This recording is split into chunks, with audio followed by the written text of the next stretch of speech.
জানো, আমাদের বাগানে এবছর এলাচ হয়েছে। আমি এই প্রথমবার এলাচ হতে দেখলাম। এটা বড় এলাচের গাছ, এর পাতার গন্ধটাও ভারী মিষ্টি। এদিকে জেঠু বসেছে তার সিরিয়াল নিয়ে, বধূবরণ। জেঠুর বড় প্রিয় সিরিয়াল ছিল, এখন আবার রিপিট টেলিকাস্ট হচ্ছে, তাই জেঠু এটা একদম মিস করবে না। সন্ধেবেলা ম্যাডাম ফোন করে ডাকলেন, গিয়ে দেখি রিক কি সুন্দর একটা পেন্টিং করেছে। ওকে জিজ্ঞেস করে জানলাম ক্লের ওপর অ্যাক্রিলিক কালার দিয়ে ও এটা করছে। আমায় ফোন করে ডাকার রিজন হলো এটা, ম্যাডাম বানিয়েছেন চিজ রোল, দারুণ হয়েছিল খেতে। ডোমিনোজের মতো এরকম কাটলে চিজ সেই চিজটা দিয়েছি। বাড়ি ফিরে আমি বসে গেছি ডিনারে। আজ তো আমাদের নিরামিষ, তাই আলু পটল আর চানা দিয়ে এক তরকারি ভাত, বাকিদের রুটি।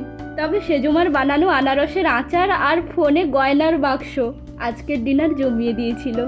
আচ্ছা, আজ আসি।